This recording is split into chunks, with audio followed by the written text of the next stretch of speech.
What's up, St. Louis? Jamal Mayers here. Want a chance to watch the Blues like an insider with me?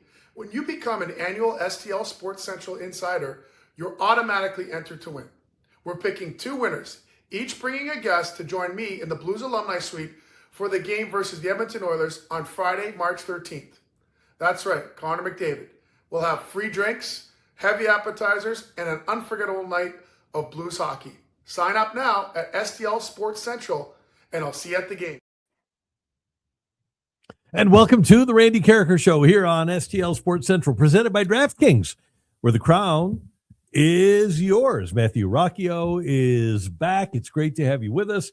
Great to have the Super Bowl behind us, although we wish we still had more football to go before the UFL starts. And Cardinal spring training is set to be underway this week down in Jupiter, Florida. Speaking of Florida, how was it? A little chilly. Too cold, huh? Yeah, a little chilly. How what's chilly? When it was very windy and it was in the low 50s. Oh, feel for you. No, don't feel. It's not. It's one of the things where it's obviously it was better than St. Louis. Expect a little bit more. Well, it was. I'll just say this one. There was one point where it was windy and I had to put my head down and like walk kind of like this. Oh yeah, cold. And I was like, I was trying to get away from this exact scenario. Exactly, I got it. But I mean, it was happening while there was a palm tree rustling next to me, so I can't really complain. Yeah, really and it was sunny, and then on Saturday it was beautiful, like high 60s, low 70s. I got out, went for a really long couple of mile walk, and I was like, yes, okay, let's just get to spring in St. Louis. We're here. Let's just get to spring in St. Louis. I can get the same thing.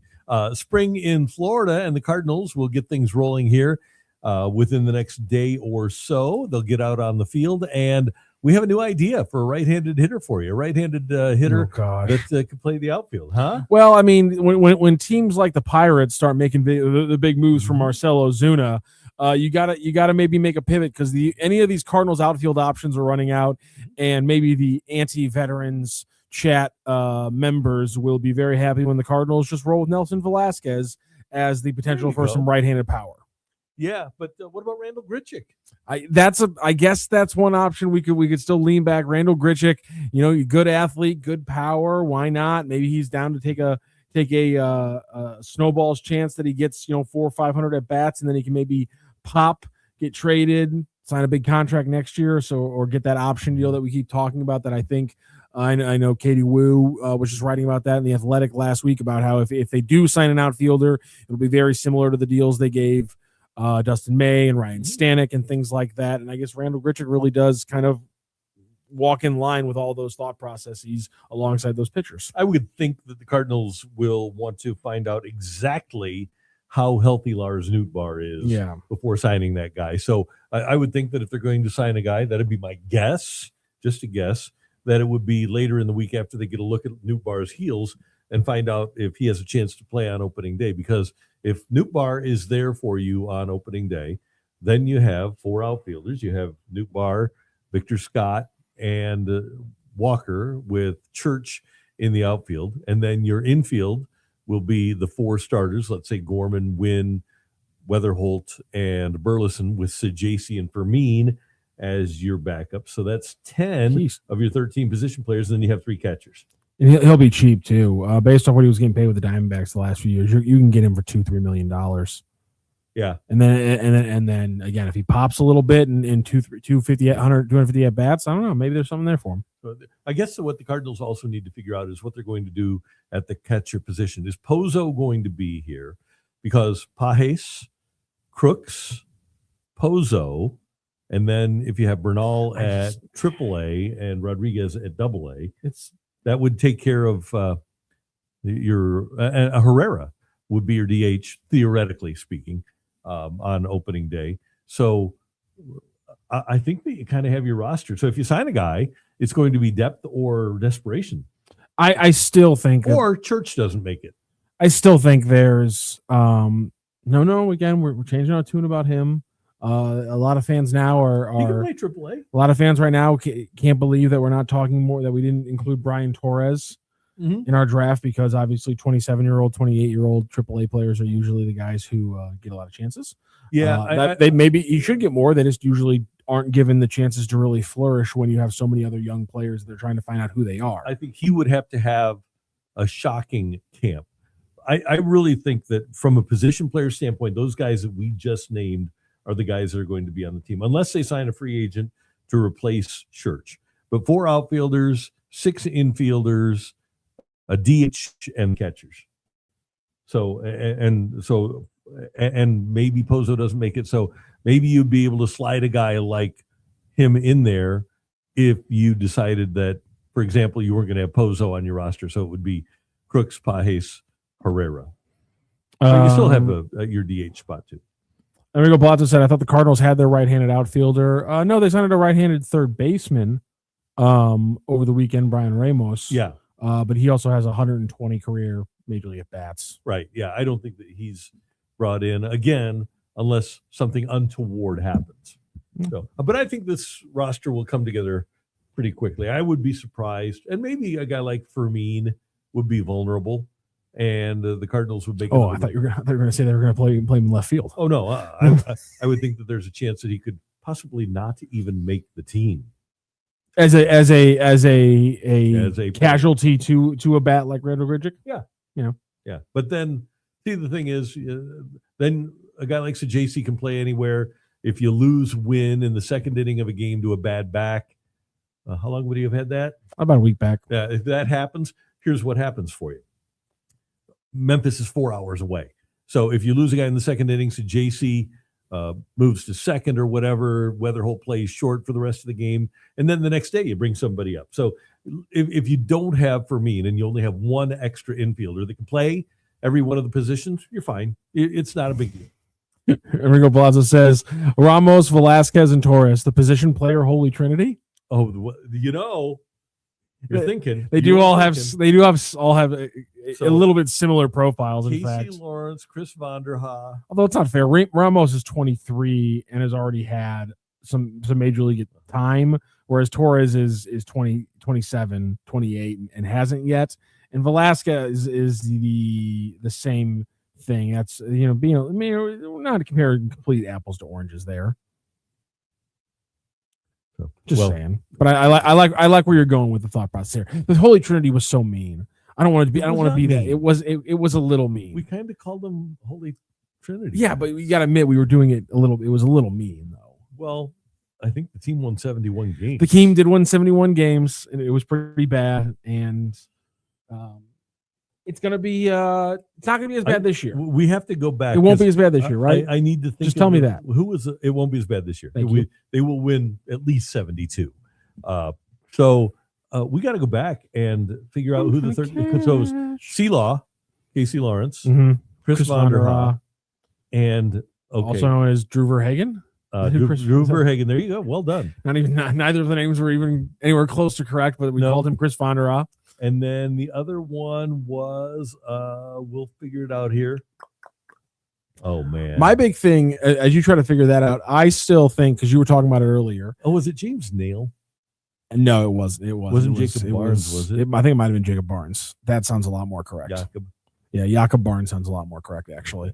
You mentioned something that I actually think is interesting, which is I still think it's one of the catchers has got to go. Like one of the catchers has to fall by the wayside. Right. And so it's unfortunate, but it's just at this point it's the math. Let's count Herrera as a catcher. I think we have to. Herrera, Pajes, Crooks, Pozo, and I don't think any of those guys are going to wind up at AAA because I think Bernal is your catcher, unless Pozo is a backup at AAA, which I guess theoretically could happen.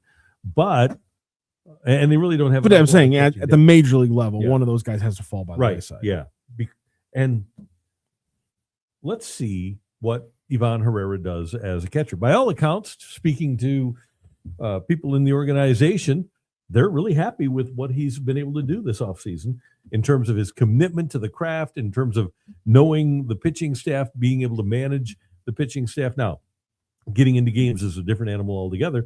Problem is, you don't really get to do that in spring training because you aren't game planning. Yeah. So the Cardinals really can't find out about what sort of a game manager Herrera would be until we get to the regular season. In fairness, I mean, how much of an issue is that going to be if like if Jimmy Crooks isn't hitting the ball? Does that really, how much do you have to worry about that this season? Like, how much are they really going to worry about Ivan Herrera behind the plate this year if there's no actual catcher pushing him who's going to manage the pitchers better? Like, I think they already should be strategic with who Ivan Herrera catches before they let Paez take over and work with some of the guys. But I just wonder, like, unless Crooks is hitting the cover off the ball, where does the pressure come from to not play Ivan Herrera catcher? Well, I think, number one, Jimmy Crooks is really good. And they've evaluated him as really good. He was their minor league player of the year a couple of years ago, had another really good year at AAA last year. And the other problem is, if you send him, if Crooks isn't here, like if he's in the organization but not in St. Louis, well, they've already determined that Bernal's going to be their AAA catcher. Yes. And Rodriguez is moving up. Rodriguez will probably start at high A at Peoria. But I don't think that they want to have Bernal be blocked by Crooks. No. So they're going to have to make an evaluation about him. Yeah, and I maintain they're going to have to play somebody in a different position. But yeah, Rodriguez is coming up in the guy's got crazy power, which I think is some people don't recognize, is that you have to clear the way for Raniel Rodriguez. Like, that's a guy that you cannot afford to block or anything like that. You got to make sure his development's right on top of it. Good thing they have a roving catcher instructor now. What a novel idea. Mm-hmm. Like, he's one of the guys who this team can build on over the next decade. And it would be nice if they could figure out the roles of Crooks and Bernal around him. And that's what this season's about. I think if everything goes right, if Bernal has a great season at AAA, again, don't force players, but he's another guy that I think late in the season we need to see it. We need to see him up against Major League pitching. Well, and obviously everything is subject to change, but within the last couple of weeks, as of the last couple of weeks, the Cardinals envision Bernal as having a higher upside as an offensive catcher than Rodriguez. I would think that if one of those guys is going to change positions, and Rodriguez is only 19, but I would think if one of those guys is going to change positions, it's probably going to be Rodriguez, not because of any deficiencies in his game. It's because of the superb defense and good bat and switch hitting ability of Leo Bernard. Yeah, and then on the other side with Rodriguez, as we're seeing with the catchers over in Baltimore, if they're going to have to be consistently one of the biggest bats in your lineup, it's nice if they don't have to squat behind the plate for God knows how many pitchers every game. It'd be nice if they can just stand up, take it leisurely off, and focus on not hurting their back at all before they go up there and rip homers for you. That'd be kind of nice. Rico Palazzo says if Herrera is not good defensively, they still need to give him a good long chance to figure it out. There is no pressure. No, there isn't. I would hope, though, because they don't want him, and this is a good thing on the part of the Cardinals, they don't want him pigeonholed as a DH at his age and with his athletic ability. And he can still find himself back out in the outfield. Remember, he played a little left field last year, and I would not be surprised in spring training if he got another look or two at the outfield because he's got that sort of ability. Yeah. I think it makes sense. Yeah. We had a question right out of the gate. No superb owl talk. The big game was, of course, yesterday, but and we can talk about that a little. But my big thing was, unlike Drake May, he was facing a pretty good defense. But unlike Drake May, you were sparring off against Hall of Famers. Well, he might have been going off against Hall of Famers. I'm not sparring with Hall of Famers. I'm just saying that they really need to think about what they say. Okay, so let's start with Randy Moss, Hall of Famer Randy Moss, who said on the ESPN pregame show. Oh, I have it right here. Oh, let's hear it. I have both of the clips right here. Okay. I'm not going to really sit up here and just sit up here and just badmouth the Hall, because there's some guys that just got selected to this year's Pro Football Hall of Fame that I do not want to take the light from. But one thing about not electing Robert Kraft, not electing Bill Belichick, the one thing that I would talk to all the voters going forward, I know it's going to ruffle some feathers, but I really believe as a football player, if you didn't play it, if you didn't coach it, you shouldn't have a vote. I don't care who you are, and I don't care how you feel about it. But like I said, I don't want to take no shine away from the guys elected today, and that's it for me. Yeah, Now, he did say he doesn't care who you are or how you feel about it, but nonetheless, Okay. you have some feelings about it. Well, I have a couple of feelings. Number one, okay, so who is he upset that that didn't get into the Hall of Fame? Bill Belichick and Robert Kraft. Okay, I'm looking at Pro Football Reference, and I'm trying to find the games coached or the games played by Robert Kraft to get the highest honor that football has to offer. I don't believe you're going to be able to find those. So you own the team. If you don't coach or you don't play, you shouldn't have a vote to put somebody who didn't coach or didn't play into the Hall of Fame. I think that's part. Yeah, it's part of his logic as well. Okay. Also, I'm guessing. Do you think if we asked him what about people who were GMs, should they get a vote? No. You think he'd say yes? Probably not.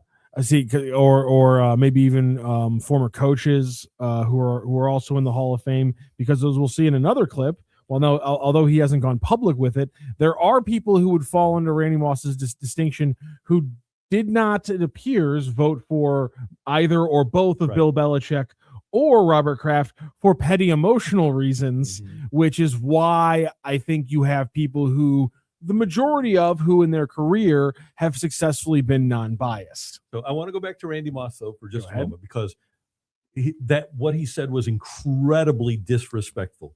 The people that vote on the Hall of Fame put an inordinate amount of work into research, into knowing what they're talking about, into knowing who they're voting for. And they know a lot about football. I would like to have a conversation with Randy Moss. Who was the team that he played for most in his career? Minnesota Vikings. I would like to talk to him about the Purple People Eaters and find out if he can name the Purple People Eaters for me. I'd like to know if he can talk to me about Chuck Foreman and Bill Brown and Matt Blair and Paul Krause and Bobby Bryant and Gary Cawazzo and Joe Kapp. I'd like to have that conversation with Randy Moss and I know these people that vote on the Hall of Fame. They know more about football than I know. But I can tell you this, I know more about football than Randy Moss will ever know. So it's really disrespectful of him to talk about the voters that way. So, and he does not deserve a vote for the Hall of Fame. I mean, come on, this is a guy that squirted water bottles on a bottle of water on an official during a playoff game. Give me a break. I would be completely okay if, much like the Heisman, everybody who's in the Hall of Fame was able to vote on it. I think that's a cool kind of. Well, you know what? But you're assuming then that people know what they're talking about. Well, I think because like Randy Moss knows a lot about football. He knows football in a different way than you do, which I think is fine. He doesn't know football history the way you do, but he knows football in a different way, and I think that's a useful lens to look at things. I think and at the same time, I think it's okay to have the different ways people see things. I think players, coaches, GMs, journalists, fans, we all view the game in very different ways. None of those, I think, are any better or worse than the other ones. I think they're just informed from different perspectives. I could not tell you, Matthew, how many times I went into that Rams locker room when they were here for those 21 years, and I tried to talk to a player about something that was happening in the league. And oh, really? I didn't know that. Well, that's because they aren't engaged. They aren't locked in. But how many of those guys are? But we're talking about Hall of Famers after they're done playing. A lot of the guys who do stay locked in, those guys are fantastic. Lawrence Taylor of knowledge. Didn't care one. No, Lawrence Taylor who he didn't was care. Playing against and who was good and who was not. There's no doubt that everyone. Sorry, I realized my wallet wasn't in my pocket. It kind of freaked me out. I'll find it later. There a lot of these people are good people to look at. Like, I'd love to talk to Randy Moss about Torrey Holt and about why he thinks he's getting disrespected and why he thinks he needs to be in over maybe some of the other wide receivers. He probably doesn't even realize that Holt had more catches and yards than he did from 2000 to 2009. Probably has no idea. Probably not. But I just think it's we're always, I'm biased from this perspective, but it's just like I think that just because you look at a game from, or you learn the game from one way or another, you look at it from one way or another, or you have blockages from one way or another, because to your point, I think your knowledge of history gives you an insight into voting as a Hall of Famer, if you were, that Randy Moss doesn't have, just like I think his insight into as a player gives him different knowledge that we'll never have.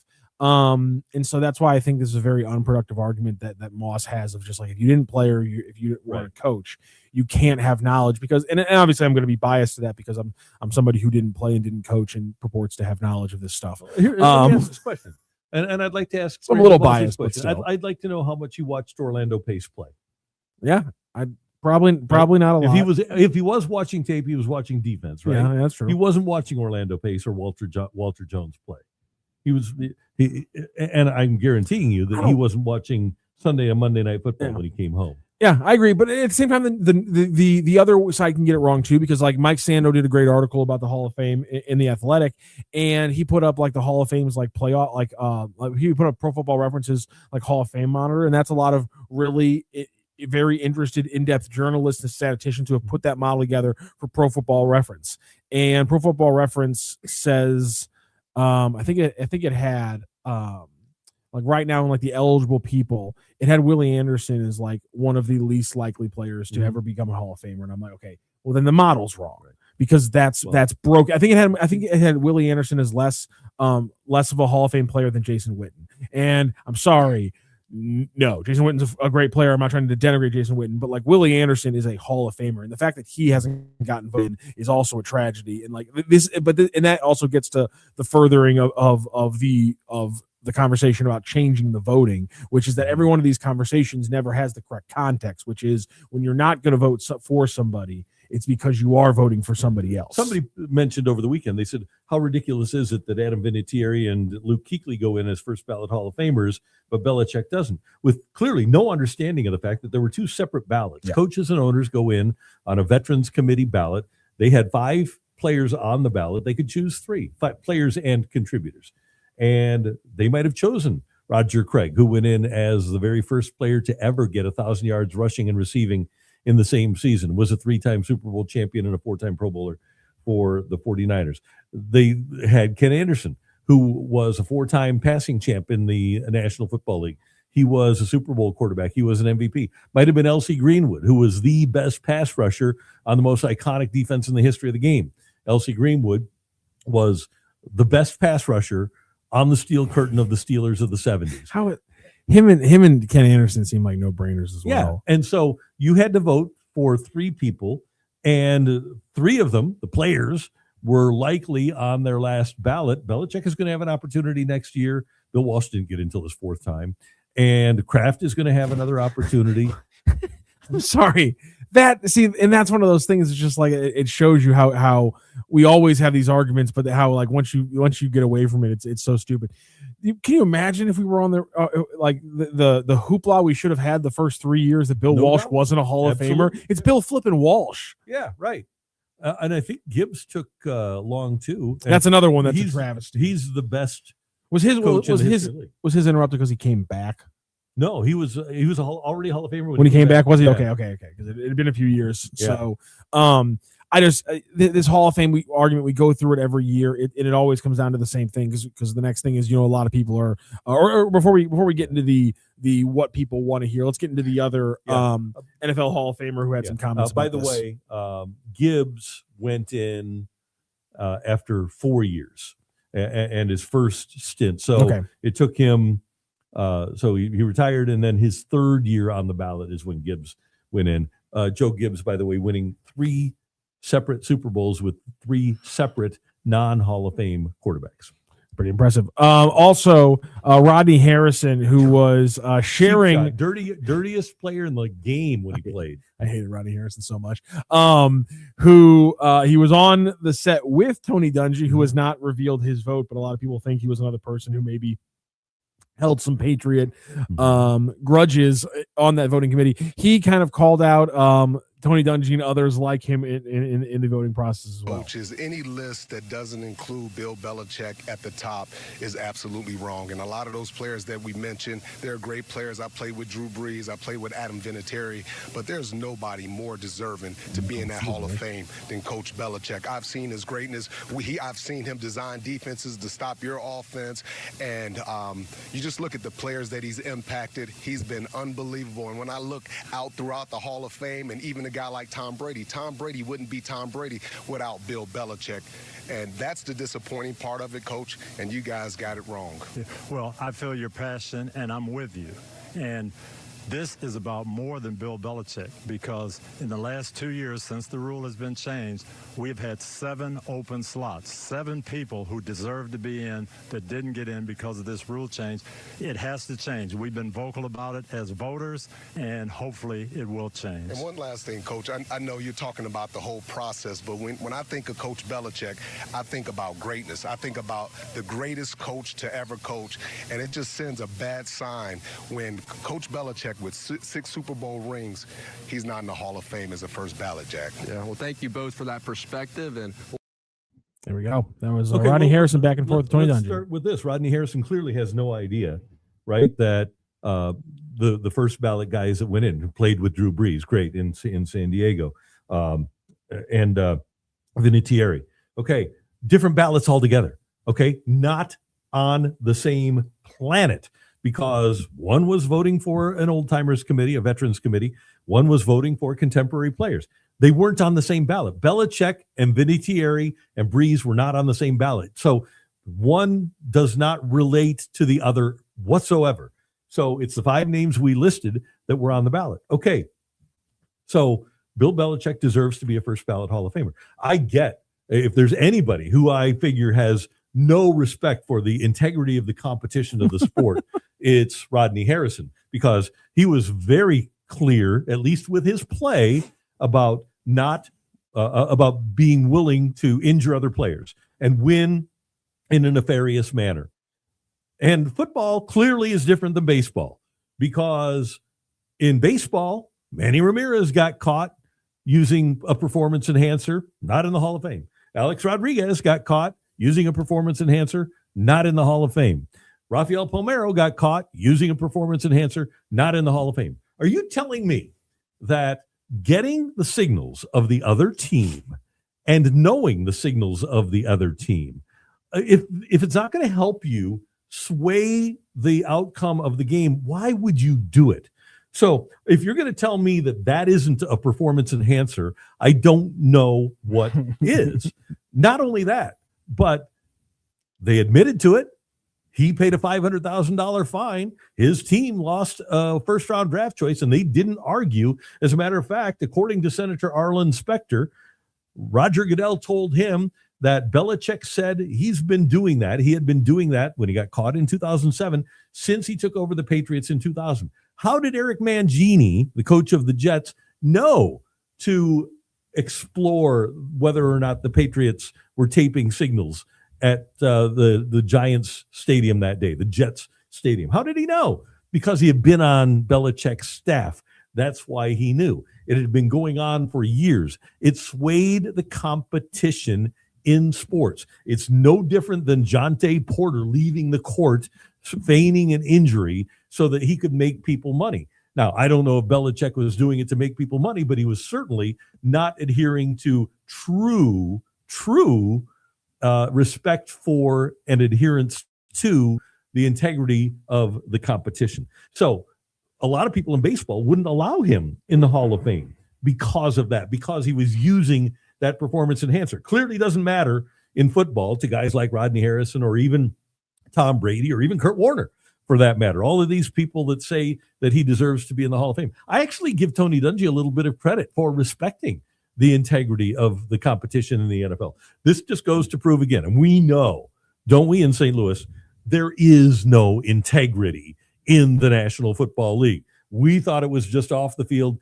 Clearly it's on the field now. And if Bill Belichick goes into the Hall of Fame, then this is as scripted as WWE. And you're allowing people to make changes in the sport, and in changes in the results of games that don't include players and don't include coaches and include just something other than those items. And basically cheating changes the outcome of games. Yeah. And my thing just gets down to every year. I mean, if you look at the list of the finalists that we see every year, it's just, they're all pretty much going to be Hall of Famers eventually. And why are we going to really get that much in a hubbub about it? Like, no matter what, your issue is Bill Belichick is going to be a Hall of Famer. Robert Kraft is going to be a Hall of Famer. It's, again, insane to me that it's not more of an absolute slam dunk that Ken Anderson and L.C. Greenwood are both Hall of Famers as well. And let me add this in here. Torrey Holt. Torrey Holt didn't even make the finalists, the group of finalists this year. Torrey Holt's probably not going to make the Hall of Fame. They've forgotten about St. Louis, and they've forgotten about the greatest show on turf. And there are people that say, "Oh, there's already too many people from that team in the Hall of Fame." So that's another bad part of this. Is one of the great receivers in the history of the National Football League is probably going to be prevented from being enshrined in Canton again because there's very little in terms of integrity on the part of this team. I just figured out because like all the wide receivers who have gotten over him, I've been able to be like, okay, I understand to a point why that one's happening first. I disagree with it, but I understand to a point why a lot of them have happened before Torrey Holt. The one that's going, I think, to absolutely break me and might cause me to absolutely lose any composure. Again, he's very good, but if either of the combination of Steve Smith, Hines Ward, or Antonio Brown go in before Torrey Holt, I will lose my collective shit because that like Larry Fitzgerald, fine. I can get there. Calvin Johnson, obviously Reggie Wayne or Marvin Harrison. I mean, even Reggie Wayne, fine. Andre Johnson, that one actually pissed me off a lot because people always bitch about Torrey Holt's touchdown numbers and that he didn't play with and it's like, well, yeah, he played with Kurt Warner. Look what he did for the rest of his career when he was still putting up great numbers throughout the rest of the 2000s. It's not like Mark Bulger's beating down the doors of the Hall of Fame himself. But those are like the other wide receivers that are coming up where I'm like, come on, we can't keep doing this, right? I love Steve Smith Sr., fantastic player. But let's not do this. Well, I think that's a real problem.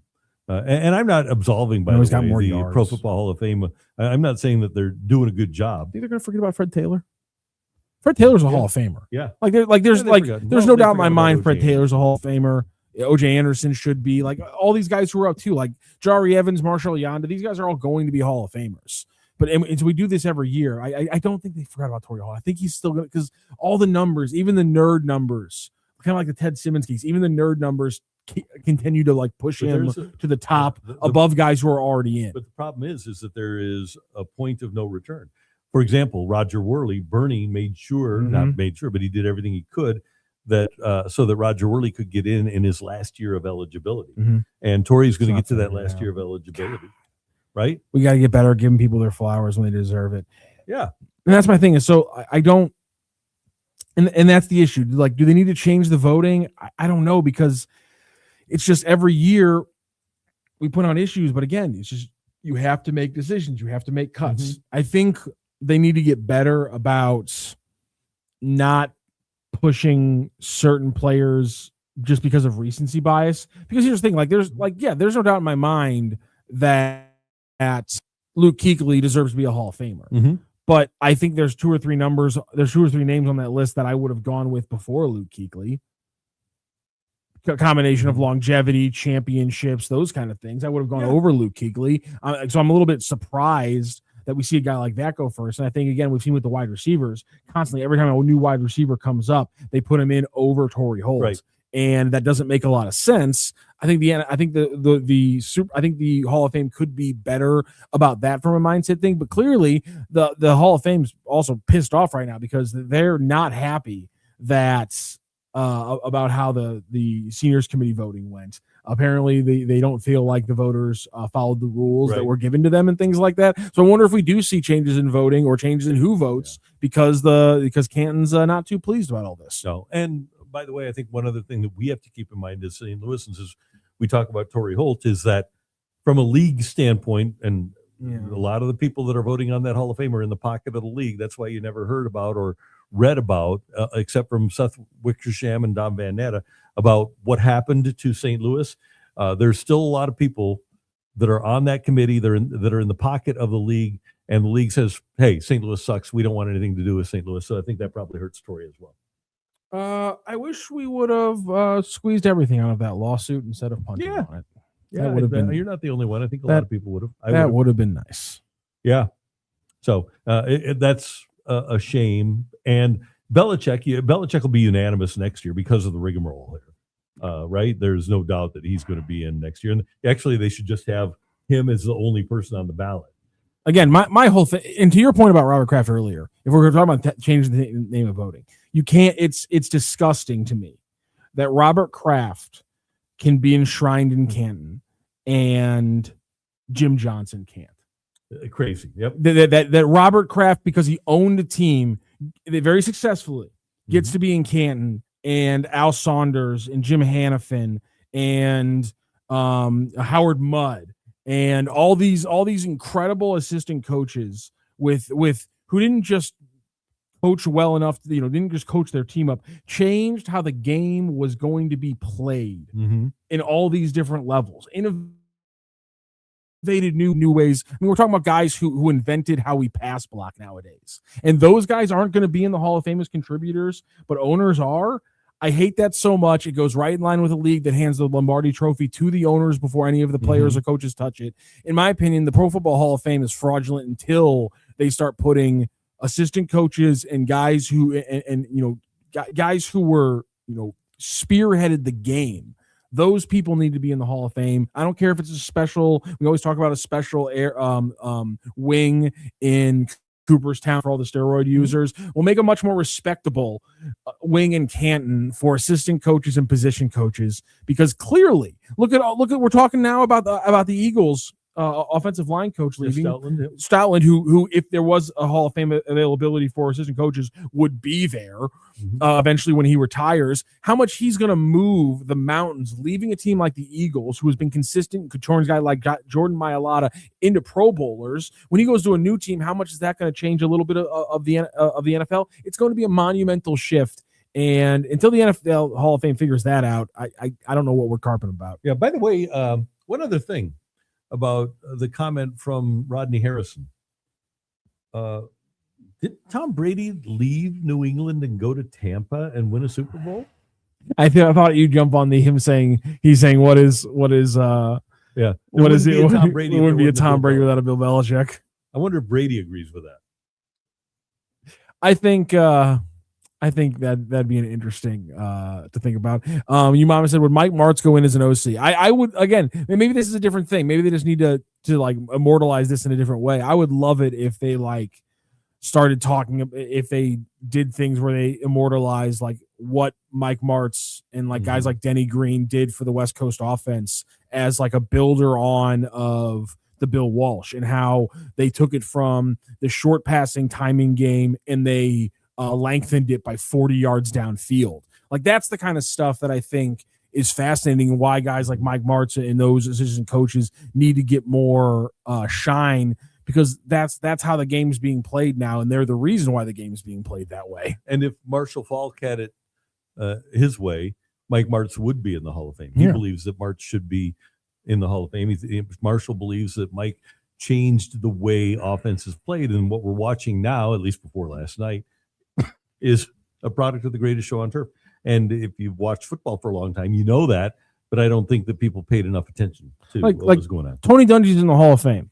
Peyton Manning's in the Hall of Fame alongside him. And the fact that at the same time, I know in different parts of their career, and the fact that at the same time, those Super Bowls and all those stats are going to be remembered and connected to Peyton Manning and Tony Dungy, but at no point, despite the fact that they absolutely would be there if it was allowed, will there be plaques with Tom Moore and Monty Kiffin's name on them inside of Canton. And they should be, because if you talk about Tony Dungy as a defensive coordinator, a defensive mind in Tampa and then in Indianapolis, he builds the Tampa 2 with Monty Kiffin. And you talk about the offense that he had in Indianapolis and what Peyton Manning did, it doesn't happen without Tom frickin' Moore. Exactly. And the fact that their names aren't right alongside Peyton and Tony is makes the Pro Football Fame a little bit fraudulent in my mind. And one of the things, by the way, let's go back to Torrey for 1 second. He doesn't want to go in next year, because if Kraft goes in, he's going to talk for an hour and 20 minutes, right? Which is horrible. There's nothing worse than listening to Robert Kraft. But you've got Belichick going in. He'll become suddenly verbose. Yeah, right. The guys that were on the final ballot this year that automatically advance next year are Willie Anderson. You brought him up. He's a Hall of Famer. Terrell Suggs, Hall of Famer. Marshall Yanda. And then the first-year guys next year are Gronk, Adrian Peterson, Ben Roethlisberger, Richard Sherman, Cam Newton, Andrew Whitworth, Antonio Brown. That was the name. The Pro Football References Hall of Fame meter, or whatever it's called, says that Cam Newton is more likely to be a Hall of Famer than Willie Anderson, based off stats and all pros and things like that. That's a show where we're getting the nerds are losing that battle, because there's no way in the world that Cam Newton, very good player, won an MVP, took a team to the Super Bowl in a solid 5 or 6 year span when he was a really good quarterback, paces out the second or third best right tackle of all time. Get out of here. I'll be interested to see how everything unfolds next year. If Cam Newton is a Hall of Famer, first ballot, and next year, by the way, who goes in as a first ballot guy next year? Big Ben or Cam? Why does it? No. Okay, why? Okay. Why do we have to do one of those? Okay. Say none? Let's do this one then. You've got 3 to choose. Eli's got to go in before Eli's got to go in before Big Ben, right? You would think so. So you're having a backup of quarterbacks here. Yeah, that's true. Quickly. So Cam Newton's not a Hall of Famer though. I'll bet you at some point he'll Hall of Fame level talent, but there's no way Cam Newton's a Hall of Famer. You can't even compare it to like a Terrell Davis, Luke Kuechly kind of like package run where it's 8 years of absolute excellence. And here, by the way, here's another problem with the NFL. These are the other people that fell off of the finalists list this year. The people that were finalists that fell off, along with Torrey Holt. Jari Evans, Hall of Famer, should be. Frank Gore. Is Frank Gore the second leading rusher of all time? It's either second or third. Yeah. Eli Manning, Reggie Wayne, Kevin Williams, Jason Witten, Darren Woodson. Third behind Emmett and Walter. Okay, there you go. So, you'd think that the third leading rusher of all time should have a shot at the Hall of Fame. So, this is 2 years in a row that they haven't elected the maximum number of players that they're allowed to. They need to do that. And my thing on Frank Gore is if supreme excellence in a small period of time can be rewarded, and it now has been in both Sterling Sharp and in Terrell Davis's case, and also some would argue Barry Sanders and Calvin Johnson, but those are a little bit longer, then I think that extended greatness is also deserves to be rewarded. So I think Frank Gore is absolutely a Hall of Famer. And tell me what you think of this idea. He was a son for owners. And this should have happened with Jerry Jones, who screwed over Kurt Warner completely in their Hall of Fame induction, because Jones talked for more than an hour, and then Kurt had to edit his. But the night before the Hall of Fame induction ceremony, they have a gold jacket ceremony at a theater in Canton, Ohio. I think that's where owners should give their speeches. Yeah, I think that's a great point.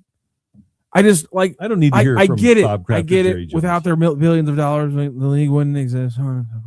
But it's just, you guys make it happen, and you get to reap the benefits, and you get to pass it along to your children. You get to call it my team, and that's what. But leave these moments for the players and the coaches. It's just the fact. It bothers me so much. I'm not going to redo the whole rant. If James Bush Orthwine would have just stuck with it a little bit, we wouldn't even have to bother with this Robert Kraft crap. James Bush Orthwine bought the Patriots with the idea of moving them here to St. Louis. Robert Kraft owned the stadium and wouldn't let Orthwine out of the lease, threatened a lawsuit. James Bush Orthwine didn't want to have anything to do with the lawsuit. Should have just moved the team.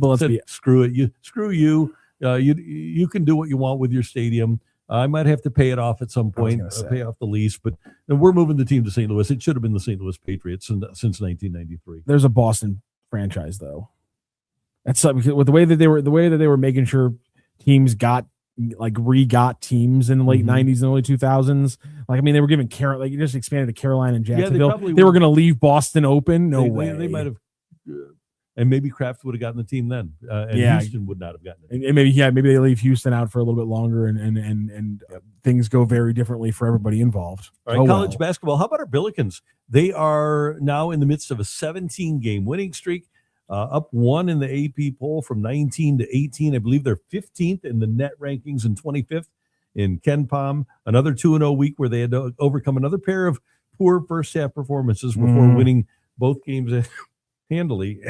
And sorry about that. But I wonder if this is worrisome for Josh Schertz, the getting challenged in the first half part of it. Yeah, I don't. Yeah, he hasn't been happy about it. He's been talking about it. You know, it's one thing when you kind of like the way your team can fight back against a GW, but you know, allowing Davidson and LaSalle both to, and you know, obviously Davidson was up at half. LaSalle, you were up 4 on them, so you don't like it. But to your point, them being tested, I think, is something that Josh Schertz can roll on. But he's obviously got to focus on it and criticize the things and why they're getting beaten up. And he said it at halftime when Tamar Scher interviewed him on Saturday afternoon as they're going to half. And he's like, yeah, they're kicking the crap out of us. We're weak right now. We're soft. They're out toughing us. And if you go to watch the second half of that game against LaSalle, they were diving for loose balls. They were, you know, throwing down their shoulders just as much as LaSalle was, because LaSalle was just, beating them up. LaSalle had a very kind of Michigan State, as we'll talk about that BS that happened. LaSalle had a very similar kind of Tom Izzo game, which was, Bill Belichick and winning Super Bowls.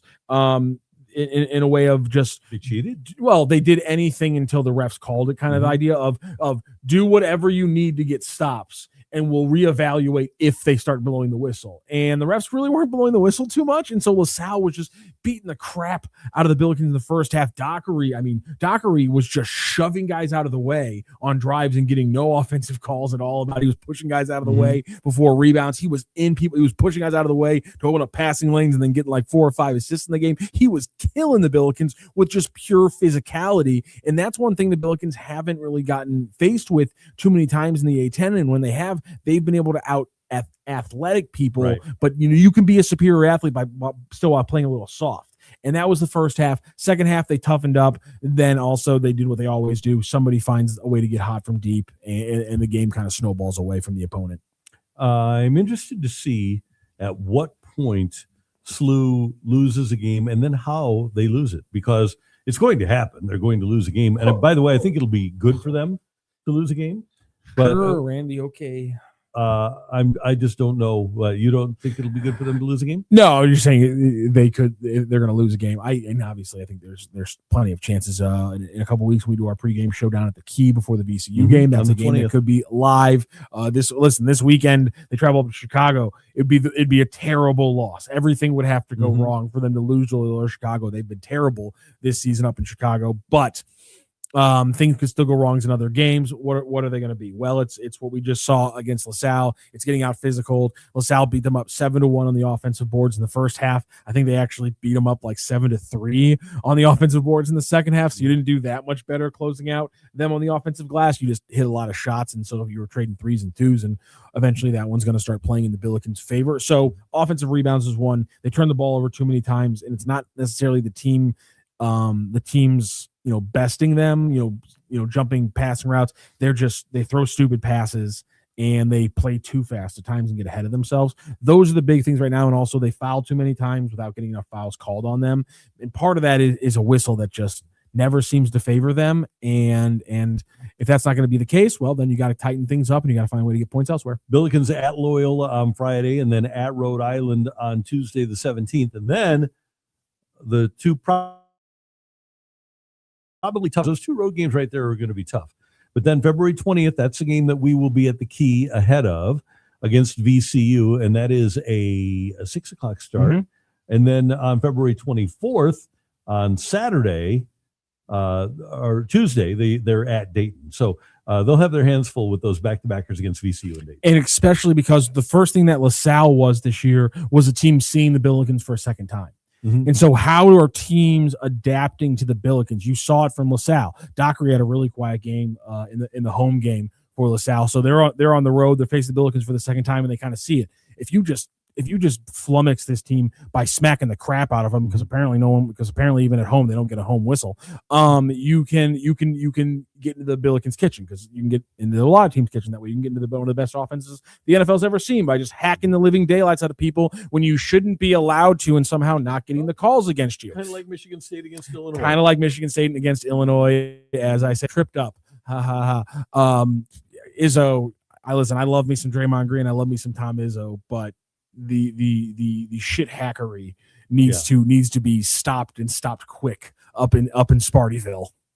It's ridiculous what's going on there. But he's finding a way to win, and like you said, unless they're going to call it, then you got to deal with it. Yeah, one final point on the Billikens before we switch to a little Illini to close out the show. Sean Riley in the chat: does SLU survive a rough first half against a George Mason or VCU? That's going to be the big question. You know, they did it against the Dayton, they did it against the GW, and obviously GW now looks like a much uglier game because Rafael Castro, who dominated that game against SLU, has been injured the last few matches or last few games. But nonetheless, you're absolutely right. Can they survive a rough half? That'll be interesting to see, because, you know, can their shooting get them out of a 15-point deficit against a team that's that good, that might be able to slow things down, successfully muck things up, continue to play defense? Or are the Billikens just what we've seen, which is a team that, because of how fast they play, because of how relentless the defense is for 20 minutes or for 20 seconds every possession, 25, 30 seconds, I should say,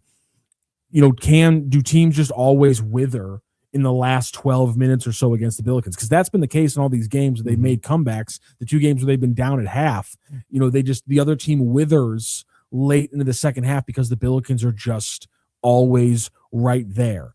But at the same time, to your point, if all those things happen and they have a rough first half, and those things continue, and one of the shooters, Ishan Sharma, Brady Dunlap, or Trey Green, doesn't get hot, then yeah, that's the recipe of how they lose a game.